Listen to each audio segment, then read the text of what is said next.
Welcome to the Nick Blevins Family Ministry Podcast. Our goal is to help you maximize your church's potential. You'll hear from top leaders in children's, student, and family ministry about the principles and practices they use. Now here's your host, Nick Blevins.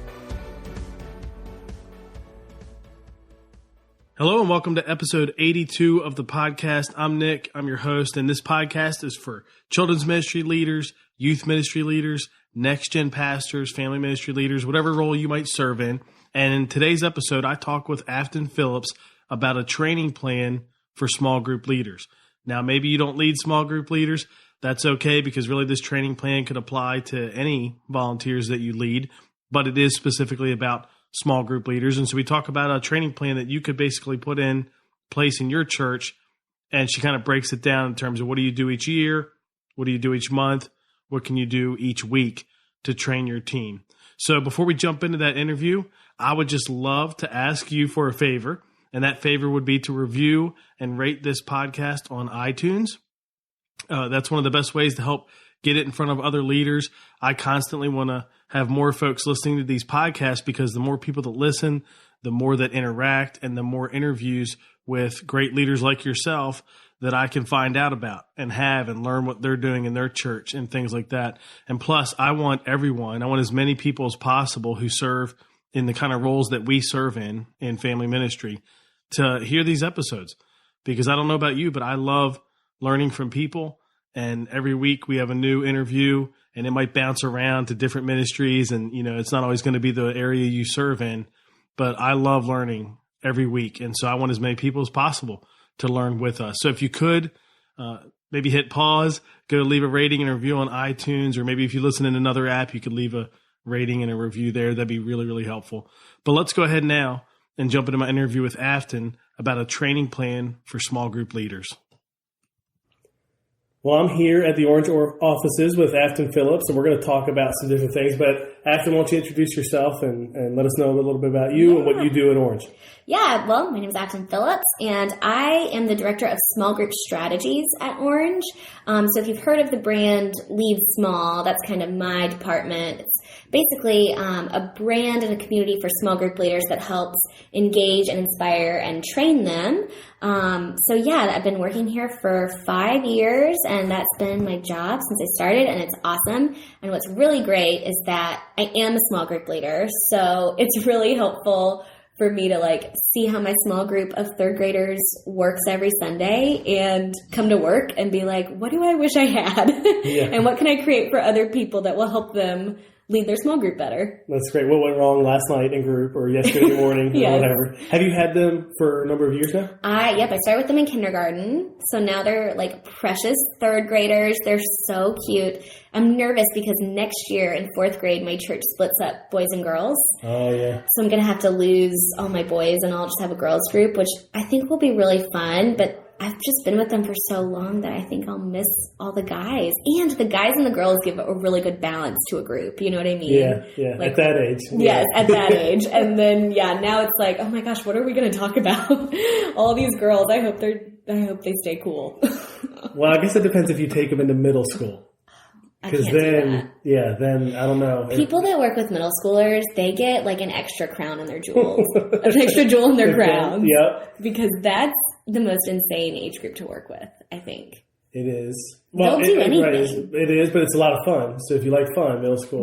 Yes. They're insane. They're just, it's crazy. And being with middle school, obviously there's so much going on there. But the funny thing about high school is they're so nervous or so worried about being embarrassed that in some ways it's hard to get them to have more fun. You know what I mean? True. Even when you teach them, that's something I notice is that when I teach our middle school students, I can get more responses and more interaction and everything else. When I teach high school, everybody's just a little more nervous about they're I don't want to be embarrassed. Yeah, they can't laugh. Yep. They'll know that it'll show everybody that they are not as cool as everybody else. Yeah, because this isn't supposed to be funny.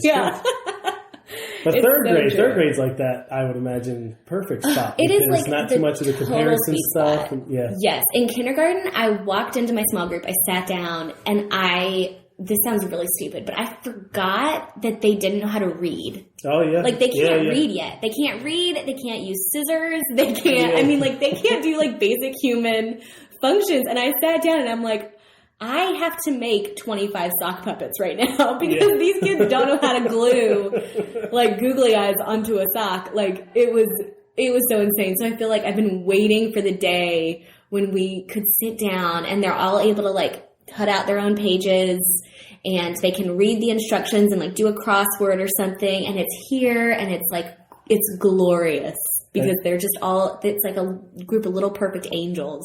Yeah, well, that won't last long. But you did put in the work, so you deserve it. It's kind of like, it's similar to, we talk about this seriously, but we also joke about it with middle school leaders.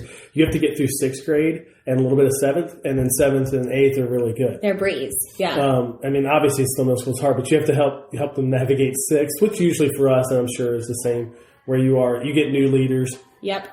So it's not like you have kids that you've had before. So there's all that going on too. But I actually jumped in.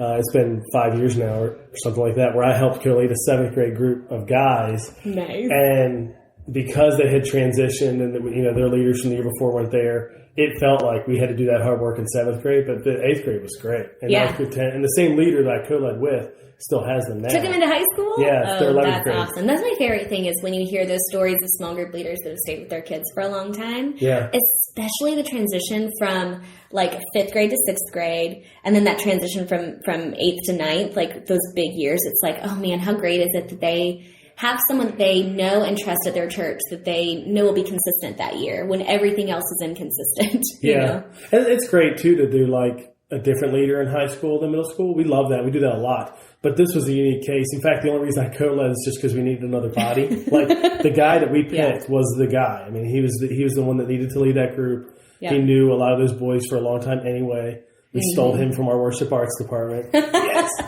win. Yes.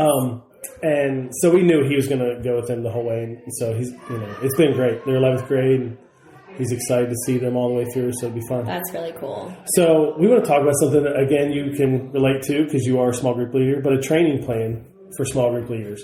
Yeah. So you work on that here at Orange, helping resource leaders to train their small group leaders, but you're a small group leader too, so you get to see a little bit of what that's like.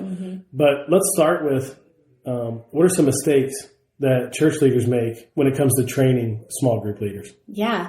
I mean, this is such a great question because I think what happens a lot of times is church leaders, you're so desperate to get volunteers. Like, I totally know how that is. I was on church staff for 5 years before I came to Orange, and sometimes you can just get so desperate for a body to be in a room that you just get anybody. And then your training plan is basically, hey, you're a volunteer. Make sure you do this background check. Here's kind of what happens in our ministry. Here's your group. A lot of churches do like one big event at the beginning or one big training at the beginning for new volunteers and existing volunteers. And that's great. But generally what happens is after that event, you never hear from your church staff again. Or there's really no additional training after that. You've been given these big principles of what your job means and what you're supposed to be doing. And then after that, it's kind of like, okay, good luck, and you sit in a group with second graders and conversations happen and you don't always feel equipped to answer them. So I think for us, like at Orange especially, we've been trying to change the way we train our small group leaders and kind of give them more of a year-long strategy to retain and recruit small group leaders. Because really, if a small group leader gets in that position where, they don't know what to do or they don't feel equipped with what they're doing, they don't feel like they're winning anymore. And the odds are if they spend a long time without winning, they're not going to want to stay. And they're going to feel like they're not good enough for that role or they don't know what to do anymore. So they go join a different team where they just stop volunteering. And if we can help churches really equip small group leaders to feel like every Sunday is a win, or most of their Sundays are a win, then they're much more likely to stay. And retaining small group leaders is so much more important than recruiting them. It's just like we talked about. If you can get somebody to stay with their kids for a couple of years, it makes such a bigger impact on their lives. You don't have to spend all that time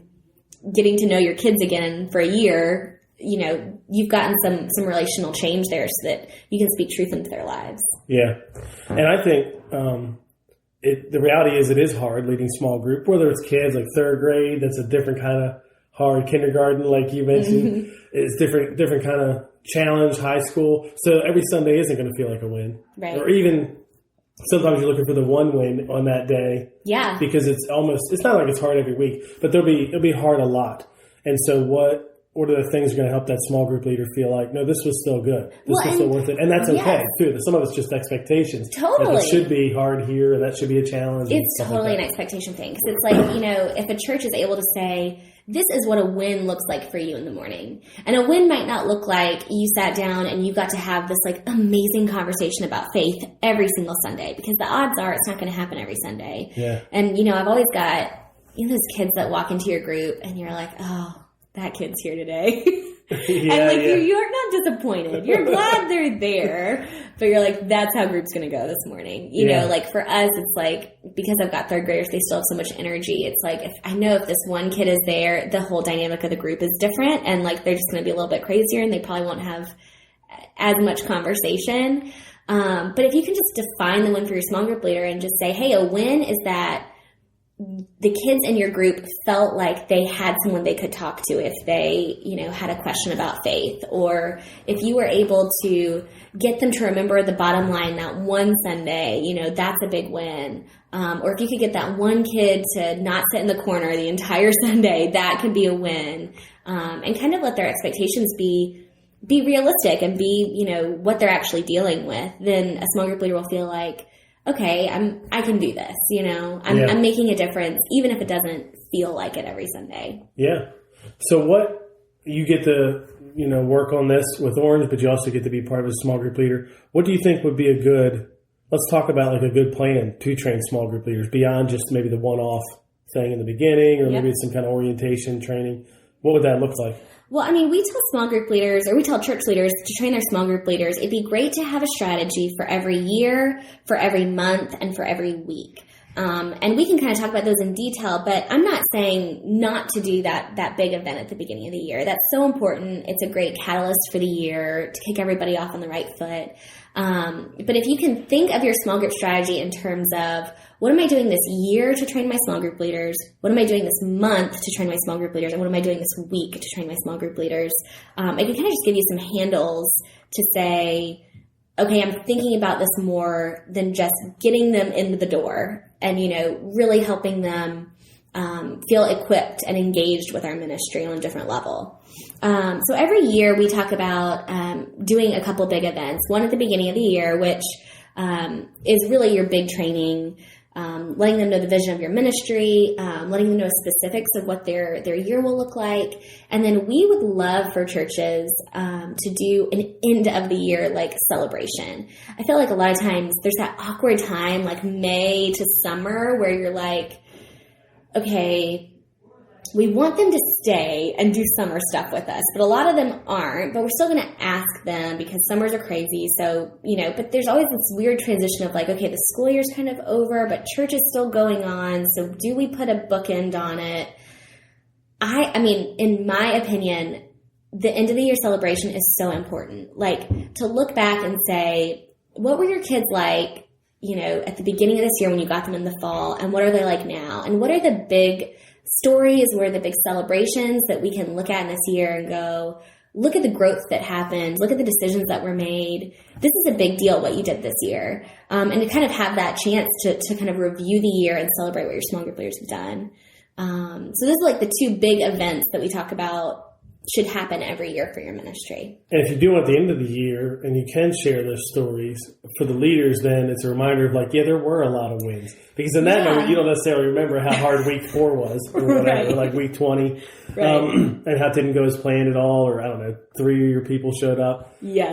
And you tell the stories, because that's the wins are, the big wins, there's small wins every week, but the big wins like that, you need a year to see that kind of progress. All of us do. It's not like you have spiritual growth every week or whatever. Right. You're not checking boxes off. Yeah. But that is easy to miss. And one thing we did, I don't know if you've seen this or experienced this too, one area where we were dropping the ball was we had a pretty good system in place and leaders leading for a long time. But we weren't doing a great job celebrating those leaders who just wrapped up a long run, like a 4-year run with high school, a 3-year run with middle school, right? And we were doing things like an end-of-year training and stuff like that, and celebrating and all of that. But you just really got to celebrate them big, you know? Like there was so much commitment poured in from them that when they're done, they should feel like, man, I got really celebrated. They loved me. This was great. Maybe I'll take a break, but I want to do it again. Yeah, you know, absolutely. Versus turning too quick to the next year. That's what we did. Yeah. You know, yeah. So. And what's really cool and what I've seen a couple churches do that's really neat is even after, like, say, so specifically for high school groups, like if they've got somebody that is a small group leader from 9th grade to 12th grade, they'll ask their small group leaders to actually not take a group for one more year and to make their whole next year, which is their kids' freshman year in college, and just connect with them whenever and however they can. I mean, it's not going to be necessarily an every week meeting anymore, but it'll be, you know, the texts, the emails, the, you know, Thanksgiving break when you're back in town, we're going to all hang out and do something, and just kind of help your high school seniors make a transition to college where they don't feel like they're alone now. And I think we've heard that a lot at Orange. We've been doing a lot of research specifically on that senior year. And, you know, we heard a kid say, I never felt more alone than the Sunday I graduated. And I felt like the church didn't have a place for me anymore. Yeah. And that's just, that's the worst part. I mean, that's 12th grade. That's the finish line. That's like, but can we move the finish line back and go, well, actually the finish line doesn't end when they graduate high school. Like, that's not when family ministry ends. Yeah. And what can we do to, like, transition them smoothly into kind of like what adult ministry looks like or college ministry looks like. So for small group leaders that are moving their 12th graders into college, you know, my church will say, don't take, you know, technically this is a 5-year commitment, and your 5th year you kind of get a pass and you don't have to meet every week, which I've seen a lot of churches, I mean, has been really successful. So yeah, it's a great idea, and it could be like something you tack on to the end of year training, or it's a separate training, because they don't need to think about that when their kids are 10th grade. Right. But it'd be great to have conversations with your 12th grade leaders sometime near the end of 12th grade to prepare them to do that. Like, what does that look like? Mm-hmm. Maybe you write cards, or you send text, or connect on social media, or phone call with one student every few weeks, or something like that, to give them some handles about what it looks like. And probably, I don't know, because we've talked about doing that too, and we do it, or we encourage them to do it. Mm-hmm. But what we have not done, as I'm thinking about it right now, is help communicate with those leaders to make sure they're still doing it. And I don't know how to say, like, not accountability, like, hey, you should do it. Like, checking in. Yeah, I gotta make, but more just like talking about it so you're reminded. They could even learn from each other. Like, absolutely. Hey, I sent my group this care package and it was free, you know. Absolutely. And the other leaders are like, oh, that'd be a great idea. That's something we don't do. And you know, as we're talking about it, that would be a good thing to do. And that's another thing that we talk about, reminding yourself to do every year is, you know, when you're looking at your year, when you're training small group leaders, you kind of pick those 2 big events at the beginning and the end of the year, but then to also think about where throughout the year can I put, we would call them focus groups. And we would switch it up, and different small group leaders are invited to different focus groups. And it could be just like at a Panera one night, you sit with, you know, 8 small group leaders and you talk. But when throughout your year can you have these focus groups to get real, genuine feedback from your small group leaders, where it's intentional time and it's not just a passing on a Sunday morning or a Sunday night or a Wednesday night, you know, where it's like, hey, how are things going for your group? What's happening? What can we give you that would help, you know, make this easier? I don't know. Have you guys ever done focus groups before like that? We have a little bit, but not I would say on a rhythm. You mm-hmm. know what I mean? It's been more, in fact, sometimes we do them when we see there's a need training wise, we ask them about it. Okay. Like, what are you seeing here? You know, what would help you with group dynamics or discipline or whatever, you know what I mean? And then get their input and then turn that into some kind of resource or training or something like that. Yeah, totally. Yeah, I think it'd be great to, like, kind of look throughout your year and go, okay, we want to make sure we're doing a focus group twice a year or 3 times a year. And when can we do that? And when should it be? And what should the specific topic be? Because you could, I mean, and then just to think about that time, if the time is, you know, 50%, we want to ask you specifically about your group dynamic. And then the other 50% is whatever you want to talk about. You know, that's a great time to get feedback to know how to move forward with your small group leaders. Yeah, if it was working right, our coaches who are volunteers that lead small group leaders would be getting their group leaders together anyway. and Right. there'll be conversations about that. Yeah. So I think that happens, but it's just like anything else. It's random. Yeah. You know what I mean? We don't Yeah. do a great enough job making sure that's happening and equipping them to make sure it's happening. So it's kind of like small groups. It depends on the coach. Yeah. You know what I mean? And I mean, sometimes, not everything has to be so kind of systematized. Yeah. A lot of these things are organic. Like at my church, we don't do focus groups, but I'm kind of one of the small group leaders that I want to make sure they know what I think about everything. Yeah. So I'm like pulling my coach aside and I'm like, hey, the activity we did with the glitter and that, like, not the best. Like, I wish we didn't, or whatever it is. I mean, obviously the glitter thing is fine with me because I'm fine with glitter everywhere. But, there have been some activities that just didn't work or some conversations that I felt like were a little awkward. And then there's times where I just want to ask another small group leader what they did. Like, hey, have you had a kid that will just hide under the table the entire time? Have you, what are some tactics that have worked for that? Or do you just crawl under there with them? Or what, because I think small group leaders connecting with each other is just as important in your ministry as training them. Yeah. So to give them some time to talk to each other and learn from each other is really important. Yeah, and a lot of leaders won't do what you do and voluntarily share that information because they don't know what you know. Right. And leaders want to know and it's important and all that. They just won't say anything because they don't want to, you know what I mean? Yeah. Like they want to be nice. And so they just don't, even if it's Yeah. a small thing, especially if it's a small thing, Right. that could matter because it could keep building up. They just don't say anything. So the focus groups would be helpful to make sure you're actually hearing what's going on the ground level. Luckily, I have no problem being the obnoxious volunteer. It's helpful volunteer. So what do you think the 2 trainings a year look like? If at the end we talked about celebrating and telling stories and all that, and the beginning obviously is about starting the year well, but what are some handles for what that training can look like? Yeah, so specifically, I mean, this could work really great for both events, but for the beginning of the year event, we kind of put these percentages on it just to give people a handle on what that event could look like. So we talk about it being 30% vision. So, where we're going with our ministry, what an impact you're making in these kids' lives, why it's so important that you do what you do. And then we talk a bit about it being 30% practical, because I feel like I've been to a lot of meetings where it's been all vision and I leave and I'm like, hooray.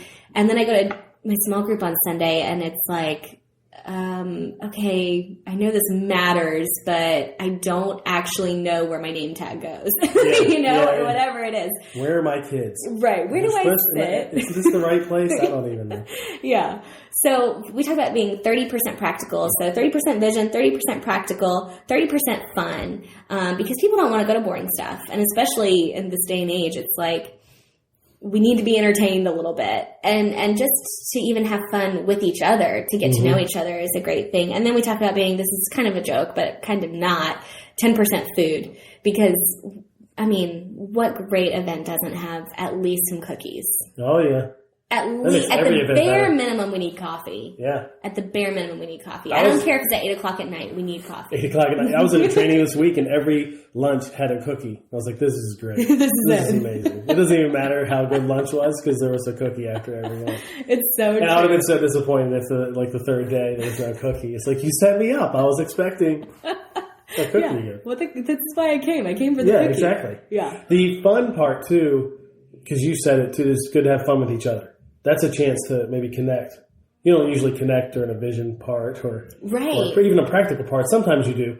But the fun part, you can connect. And feel like you belong more. The same thing you want for kids, you can give to leaders. And having fun just kind of like breaks down the barriers. One of the things that we talk about at Orange is like, having fun helps people know that they're forgiven, or it helps people know that they have a place to belong. Like, no matter what's happened, no matter what qualms they have with your ministry or something that's happened in the past, it's like, if we have fun together, we know we're all good. Like we've all had fun. We're all part of this team. We're all good. It's so important in your ministry to have fun with your small group leaders. Totally. We, and for some people are probably like me, where it's a little harder to plan fun. Like you could have fun just in a group, but like the idea of planning fun and you know what I mean? Like scheduling fun can be harder. And my suggestion is just lean into somebody that is naturally good at that. Like I always go to our student pastor, because he is like that. Yeah. So I'm like, hey, we have this training for kids ministry. Can you give them some ideas? Because even our kids team necessarily isn't great at planning fun. He's got to carry that. Yeah. And And he does. He gives us great ideas all the time, and we just use them. Yeah. As opposed to, I'm not good at that, so let's just not do it. Yeah. You know what I mean? I mean, I've seen churches, and it doesn't have to be this big giant game or this, even cost a lot of money. I've seen some churches that they do their beginning of the year training at round tables, and they'll just put craft paper over the table and let them, draw, or they'll tell them, draw or play tic-tac-toe with your neighbor or whatever. And then they'll put, a Jenga game in the middle of the table and okay, I want everyone for 10 minutes to play Jenga or whatever's in the middle of your table, Rock'em Sock'em Robots or whatever. And just give everyone a chance to just kind of like chill and have fun and know that this is an environment where you belong and it's okay to be yourself. Yeah. So what about monthly? So you do two events yearly. Going to put a lot into those, obviously, try to get as many people there as you can. And what about monthly? Okay, so every month, and really every season, you kind of think about it in terms of a season as well. But what we would recommend, and I don't know how many people have heard of Lead Small specifically, but Lead Small is a book that was written by Tom Shifshunas and Reggie Joyner. And basically that book is a job description for a small group leader. And it's got 5 principles. Be present, which is showing up every week. Create a safe place, which is kind of about the dynamics in group and like how to manage the dynamics in your small group. Partner with parents is the third one. Make it personal, which is kind of about pouring into yourself so that you can pour out into others, and then move them out, which is how to transition your group into whatever's next for them, whether it's a faith step or it's actually physically moving to a new town or they're going to a different ministry or whatever it is, how to do transitions really well for your group. So those 5 principles we really lean on heavily because what we'd say is that the initial event you have should be telling your small group leaders that's your job. These are the practical pieces that we expect you to be doing. And then every month, what we would do is tell them to remind small group leaders and train small group leaders on that principle. So, for example, in August, when you just started your group, we would say, okay, be present really what you talked about this month in your small group leader meetings, on social media, on, in your emails. Remind them how important it is to show up physically and consistently and randomly, and how important their presence is in the life of a kid. Because that's when they're just starting. And they're like, does it matter that I'm showing up here on a Sunday? So really talk about that in August. And then once they've gotten to know their group in August, in like September, October is when we kind of start talking about create a safe place. Okay, now that your group has been consistent and they're coming, what does it look like in your group now to really go deep into what are your group dynamics? What are the kids in your group like? How can you kind of manage the different personalities in this group so that you can have a faith conversation? So to really just be strategic about what are we talking about this month that's really going to help them and engage them, and it's something that they care about because they're experiencing it this month. Yeah. And the framework of using Lead Small, which is what we use, I love it. But you could always create your own thing. I know, I think of ministries I've heard of that have their own list of values. Yeah. You could use the values as a chance. We're going to talk about one a month or whatever. Totally. And I think that's helpful too, because a lot of us, part of the reason we don't have a training plan is because you got to create content for it. Yeah. You know what I mean? Or even just think about, what am I going to talk about? That happens all the time. Like, we have a huddle this week. I know. What am I going to talk about? We're actually gathering all of our kids' team before the service earlier this week for a breakfast and sort of like an end of the year celebration and heading into Christmas and stuff like that. And I'm going to be talking to them. And of course I'm thinking, what am I going to be talking about? Because this isn't exactly part of a plan or whatever. Yeah. So I love that. And so the monthly thing is maybe having a focus, putting that in your communications. Yeah. Because you're probably not doing trainings. It's more just about what are you talking about, little windows in a huddle, right, or in an email or something like that. Yeah. And just being strategic about those huddle times, because a lot of times when I go into my huddle with my coach, it's mostly curriculum specific, which is great because I need that information. I need to know that when I go into a large group, I've got to have this bag because it's got these things in it that they're going to call for. I do need that information. That's really practical, and I need to know it. But while you have your small group leaders as this captive audience, why not also cast a little bit of vision about, why it's so important for you guys to partner with parents, and what are some ways that you guys have partnered with parents this month, and have you guys thought about, passing out your business cards to parents so they can contact you, or have you thought about, giving them some additional practical stuff? One of the things we talk about and that we do here is we provide this resource called Small Group Leader Goals. And it happens once a season, and basically it's just 5 really practical items that rely on the Lead Small principles. So it's one challenge of how to show up for your few this week that might be different than normal. It's one challenge of how to partner with parent. Like, hey, this month, I just want you guys to pick one parent, email them, and tell them how great their kid is. I think if we don't give small group leaders some goals and something to reach for, even your best small group leaders will get complacent because they don't know what else to do. They're showing up every week and they're doing what they think they're supposed to be doing, but they don't have any practical ways to become better. So if we can give them some just really practical ways to do that, then it'll bring all of our small group leaders up a level. Yeah.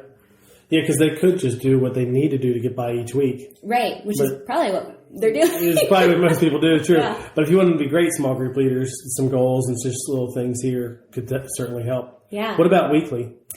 Okay, so we really believe in connecting with small group leaders every week because we think if you as a church leader aren't connecting with your small group leaders every week, then your small group leaders probably don't know how to connect with their kids every week. And really, this part's really easy. It just takes a little bit of time, but specifically your social media and sending emails to small group leaders. So social media, basically, we're like, hey, give them the information they need on social media, like their curriculum, specific stuff, some training and some vision. Put that on social media and put the same thing in your emails. And some people are like, oh, well, nobody reads email. I don't want to do that anymore. And first of all, I mean, I've talked to a lot of people that are experts in all of this, and they're like, people still read email. They have to. They've got to, Sure, there's not really a lot of fully functioning adults that just aren't reading email or checking their email. So definitely email, but just put it everywhere. I mean, put the information they need in an email, put it in social media, talk about it in person, because, what catches for somebody on email they might not ever look at social media, and the person on social media might not ever show up for your meeting, or the people that don't show up for your meeting might read their emails. So if you can just get your information in as many places as you can every week, you're much more likely to engage your small group leader that week and help them prepare to engage with their kids that week. Yeah. So that one's mostly about communication. Yes. Weekly is about communication, a little bit of connection. And then the monthly, you're getting a little more focused on some goals, or even like a little bit of a training topic. And then the 2 big events are preparing you for the year, in essence, and celebrating the year. And essentially, that's the whole strategy right there. I know you all, obviously, you work with Lead Small, but also with Weekly, the resource that helps leaders lead each week, connect with parents, and connect with small group leaders. Yeah. I know a lot of churches, as you all probably know, use Weekly, even if they don't use Orange Curriculum. Do you have any idea how many that is? Do you have any clue of what percentage it is? It's probably like 20%. Like 20% of our users don't use Orange Curriculum. Weekly is great because you don't have to use Orange Curriculum in order to use Weekly. It's really purely to engage and train small group leaders on the Lead Small principles and just kind of in general. One of the best things that we create in Weekly are conversation guides, and they're on kind of specific topics, because basically, when you're in a group, topics come up and you don't really know how to address them right away, or you don't know what to say. So we've got one on bullying, what to do if a kid is being bullied or is the bully or has witnessed bullying, kind of how to talk about that, how to talk about it when a kid's parents are going through a divorce. What are some things to say and some things not to say that are helpful in that moment? And you can cut this part out if you don't want. But right now we're working on a conversation guide I'm really excited about. And it's only for middle school and high school small group leaders, but it's the idea of how to talk to a kid that's kind of struggling with their sexual identity. That's happening everywhere now. It's it's a reality that is happening in our youth ministries. And we believe church should be the safest place to talk about that stuff. Sure. And if we want church to be the safest place to talk about it, we just want to be able to give small group leaders some handles, leaving really theology out of it right now and just saying, how can a small group leader, when that is, brought up in their group, how can they love that kid? What are some actual just bulletproof words they can say that'll, help that kid still feel loved and accepted by the church as a whole. So those are kind of like some of our most popular and the resources that are most exciting to me, because as a small group leader, I see the value in having that really practical, just dialogue here and there that I can remember, I probably shouldn't say this, or probably should say this instead. So those are just a couple resources that we put out in Weekly that are digital resources you can print out, you can customize, but they're so helpful to a small group leader. A couple of years ago, we were talking, and I was like, we just need a more consistent plan. We had like a rhythm, kind of like we're talking about here, but I don't know that the content was like in a rhythm. Mm-hmm. And I said, we just need to put that in a rhythm, and we use Lead Small, the book, and we give that to our small group leaders and those principles. So let's put that together. And then I was like, but before we do that, let me reach out, because there may already be like a plan. And sure enough, you guys have like a schedule. So if you use Weekly, you have like a calendar of like, here's the month, focus on this month and that month. I was like, I'm glad I asked, because we were about to create this. Yeah, pretty much everything we talked about today, we sit and talk through with church leaders around the country and around the world, and the conversation guides we write with counselors and researchers and child development experts, and we just try to create content for churches that they don't have time to create by themselves, but are resources that they need. Every week we make social media plans, and we make customizable emails for parents and for small group leaders. We're just trying to create stuff that we know from experience that church leaders need, and just make their load a little bit easier so that church leaders can do what they really want to do, and that's connect relationally with people. Mm-hmm. There's not many ministers or pastors that you sit down with and they're like, I just love being behind a computer. I love just sitting there writing, because of, those people that have pastors' hearts, they just want to be with people. They want to be pastoring and shepherding, and if we can just create a couple resources to jumpstart that process, so they don't have to sit behind their computer longer than they really need to, and help them get out there and build relationships with people, then we've done our job. Yeah. The other side too that we didn't talk about, of course, is the parent side. Yeah. Like, it had same resources just for parents, and we like, for instance, last week we sent the Advent calendar. Yeah. So we all created. It's just an easy thing just to pass on. Yeah, people love the Advent calendar, and it's really cool because we kind of base it on every year what's going on that year. So this year we're kind of talking about, I think the principle behind it is compassion. So it ties in with the 252 basics curriculum principle, but not directly. So you can use it regardless of what curriculum you're using, but it works really well with Orange curriculum if it all syncs up. Yeah. So, yeah. And as a parent, like my wife and I, we love it because it's just a way to be more intentional in a season when things are just nuts. You know what I mean? And that's what parents want. And that's on the parent side of Weekly, we're trying to create resources that parents are like, I wish the church would give me this. Or, if parents could see church as their answer when it comes to things like that, as the church is a real resource for them and not just trying to get things from them. Attend this, do this. And hey, if you come to this, like, you're going to get really valuable information that's actually going to help you.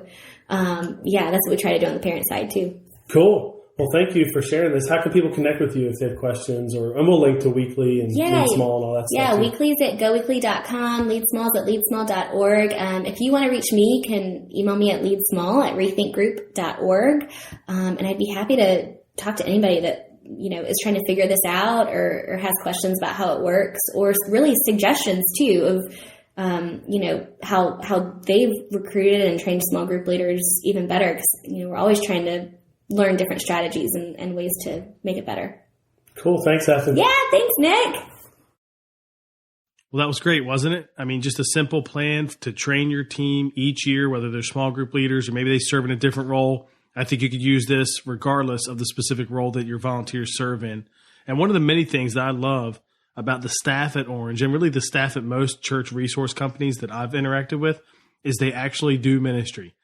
That just like Afton, they volunteer in the local church. which is great because they stay connected to what people like us need. I think her role as a small group leader definitely helps her with Lead Small and the resources they create at Orange and helping resource the church better. Here are a couple action items I had coming out of that interview. One is to Get Weekly. It's a great subscription, a great resource, whether you use Orange Curriculum or not. I believe it's $250 a year.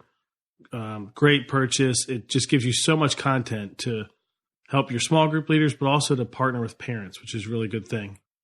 And the other action item is obvious. It's to create your training plan. What's your training plan for 2018? And maybe you'll break it down to yearly, monthly, weekly. Maybe you'll do 2 trainings a year like she talked about, or maybe you'll do 4, whatever that looks like for you. Who knows? Maybe you'll integrate some kind of video training element, maybe not. But either way, I love the framework of the yearly, monthly, weekly, and kind of like the Lead Small book, having some kind of content to build that training around. Because I know a lot of people, that's one of the struggles is, well, what do I talk about? And so if you have some values or some resource that you can build your training around, you don't have to think about that. You already have stuff prepared and you can use that as your guide. So create a training plan for 2018. I'd love to see it. If you want to email it to me, I can always post links like that to share that with other people. Just email me at nick@nickblevins.com. All the stuff that we talked about, all the links and everything you can find in the show notes at nickblevins.com/episode 82. In the next episode of the podcast, I interview Allison Lehman. And Allison and I talk about preschool ministry, which oddly enough, we have not really done a deep dive on in this podcast. And so we go through and talk about what preschool ministry looks like at her church at Preston Trail, and they just do a tremendous job. So if you serve in kids ministry, or if you know somebody who serves in preschool ministry, they do not want to miss it. Make sure they catch next week's episode. And until then, I hope you have a great week. I'd love for you to rate and review the podcast. I'd really appreciate that. And I'll see you in the next episode. Thanks. Thanks for listening to the Nick Blevins Family Ministry Podcast. We hope this helps you maximize your church's potential. We would love to hear stories of how you apply what you've learned. You can do that by leaving a comment on iTunes or in the show notes at nickblevins.com.